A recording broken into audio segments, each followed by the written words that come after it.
हर चुनाव के बीच तेज प्रताप यादव की सुरक्षा को लेकर बड़ी खबर है। तेज प्रताप यादव की सुरक्षा बढ़ा दी गई है। गृह मंत्रालय ने वाई प्लस कैटेगरी की सुरक्षा उन्हें दे दी है। गृह मंत्रालय के इस फैसले के बाद तेज प्रताप यादव की सुरक्षा अब सीआरपीएफ के हाथों में होगी। बिहार चुनाव के बीच इन दिनों तेज प्रताप और बीजेपी सांसद रवि किशन की मुलाकातें भी चर्चा में बनी हुई है। तेज प्रताप यादव और रवि किशन की मुलाकात कल भी हुई थी और 7 तारीख को भी हुई थी, यानी कि 7 तारीख और 8 तारीख, ये दोनों तारीखें बेहद ही महत्वपूर्ण हो जाती है।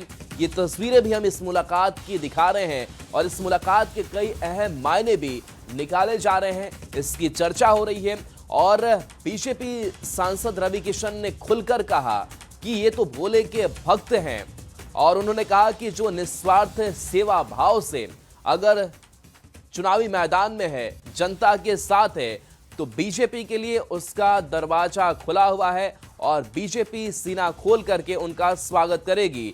तेज प्रताप यादव भी बिल्कुल साथ में थे और ये तस्वीरें जो सामने आई जहां पर हंसते मुस्कुराते ये दोनों नजर आ रहे थे। संजय हमारे साथ न्यूज 18 संवाददाता जुड़े हुए हैं। संजय, तेज प्रताप को वाई प्लस सुरक्षा दे दी गई है, इसके साथ साथ 2 दिनों की 2 तस्वीरें भी बेहद खास हो जाती है जब रवि किशन और तेज प्रताप यादव बड़े ही मुस्कुराहट के साथ मिलते हैं, एक दूसरे को लेकर के वो कहते भी हैं कि हम सौहार्दपूर्ण तरीके से एक दूसरे का सम्मान करते हैं, स्वागत भी करते हैं। मायने कई हैं। क्या अभी आपके पास अपडेट है? बिल्कुल राहुल, राष्ट्रीय जनता दल के जो अध्यक्ष लालू प्रसाद यादव, उनके बड़े बेटे तेज प्रताप यादव जनशक्ति जनता दल के ये संस्थापक भी हैं और तेज प्रताप यादव की सुरक्षा बढ़ेगी। केंद्र सरकार ने चुनाव के बीच में ये बड़ा फैसला लिया है और जो सूत्र हैं वो बता रहे हैं कि केंद्र सरकार ने उनको वाई प्लस की सुरक्षा देने का फैसला लिया है। जो जानकारी मिल पाई है, गृह मंत्रालय के आदेश के बाद सीआरपीएफ की सुरक्षा टीम उन्हें कवर करेगी। तेज प्रताप यादव को यह सुरक्षा वीआईपी प्रोटेक्शन लिस्ट के तहत दी जा रही है। इस प्रकार की सुरक्षा की अगर बात करें तो 11 तरह के कमांडो इसमें तैयार किए जाते हैं, जो है वो तैनात किए जाते हैं। इनमें 5 घर और उसके आसपास रहते हैं और 6 जवान 3 शिफ्ट में अपनी ड्यूटी करते हैं। तो निश्चित तौर पर इस लिहाज से अगर देखा जाए तो उनकी सुरक्षा काफी कड़ी कर दी गई है और इस चुनाव में तेज प्रताप भी एक फैक्टर है। लगातार जिस तरीके से बीजेपी और एनडीए के नेताओं के साथ उनकी करीबी दिख रही है, तो उसको लेकर तमाम तरह की चर्चा जो है वो चल रही है। और उन्होंने बयान भी दिया था राहुल कि वो उस सरकार को अपना समर्थन देंगे चुनाव के बाद, जो रोजगार देगी, जो पलायन को रोकेगी। तो उनके इस बयान को भी काफी गंभीरता से लिया जा रहा है और निश्चित तौर पर कहीं ना कहीं सॉफ्ट कॉर्नर एनडीए के प्रति उनका दिख रहा है और एनडीए के नेताओं से लगातार उनकी जो बातचीत चल रही है, उनका जो बॉडी लैंग्वेज सामने आ रहा है, उसको लेकर बिहार में राजनीतिक अटकलों का बाजार भी गर्म है। जी राहुल।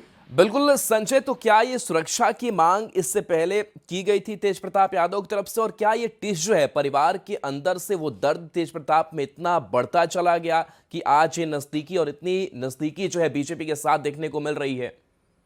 राहुल, मैं आपको याद दिलाना चाहूंगा, तेज प्रताप यादव का पिछले कुछ दिनों पहले एक बयान आया था कि उनको अपनी जान का खतरा है और ये खतरा, उन्होंने नाम तो नहीं बताया लेकिन कहा कि जयचंदों से उन्हें अपनी जान का खतरा है। तो तमाम तरह की बातें तेज प्रताप की तरफ से भी आ रही थी सामने और लगातार वो चुनावी सभाओं में शिरकत कर रहे हैं और इस बीच जिस तरीके से उन्होंने अपनी सुरक्षा को लेकर चिंता जताई थी, तो ऐसे में एक बड़ा फैसला जो सूत्र हैं वो बता रहे हैं कि केंद्र सरकार ने लिया, इसलिए इस लिहाज से उनकी सुरक्षा बढ़ाई गई है। एनडीए नेताओं से लगातार उनका मिलना जुलना बाकी है। मीडिया रिपोर्ट्स भी आप देखिए, लगातार जो नेता एयरपोर्ट पर पहुंच रहे हैं उनसे उनकी बात चली और सॉफ्ट नेताओं का जो एनडीए नेता है, चले बिल्कुल, तो एक अलग एक जो एंगल है वो भी दिख रहा है तेज प्रताप यादव को लेकर के और एक सॉफ्ट कॉर्नर जो है बीजेपी के प्रति भी उनका दिखाई दे रहा है। बीजेपी के नेता भी उन्हें सम्मान दे रहे हैं। बहुत बहुत शुक्रिया इस अपडेट के लिए आपका। और देखिए, जिस वाई प्लस सुरक्षा की हम बात कर रहे थे जो तेज प्रताप यादव को अब मिल चुकी है, वो वाई प्लस सुरक्षा किस तरीके की होती है, काम कैसे करती है, क्या उसका प्रोटोकॉल होता है, उसे भी समझे। तो पुलिस के 5 स्टैटिक जवान इस वाई प्लस सुरक्षा श्रेणी में तैनात होते हैं। प्रमुख हस्ती को मध्यम श्रेणी की सुरक्षा दी जाती है। गृह मंत्रालय की ओर से यह सुरक्षा दी जाती है। खतरों को भांपते हुए यह सुरक्षा दी जाती है और सुरक्षा की जिम्मेदारी कौन संभालते हैं, तो सीआरपीएफ जवान इसकी पूरी जिम्मेदारी संभालते हैं। वाई प्लस सुरक्षा में 8 से 11 कमांडो को भी तैनाती रहेगी, जिसके इर्द गिर्द तेज प्रताप यादव होंगे। तो देखिए, पुलिस के जो 5 स्टैटिक जवान हैं उनकी तैनाती होगी और वीआईपी की सुरक्षा के लिए घर और आसपास इन जवानों की मौजूदगी होगी। 6 पीएसओ 3 शिफ्ट में सुरक्षा की जिम्मेदारी इस श्रेणी में संभालते हैं और आने जाने के लिए बुलेट प्रूफ गाड़ी भी मौजूद होती है। तो इसी सुरक्षा घेरे के बीच अब तेज प्रताप यादव रहेंगे, जो गृह मंत्रालय से उन्हें मिल चुका है।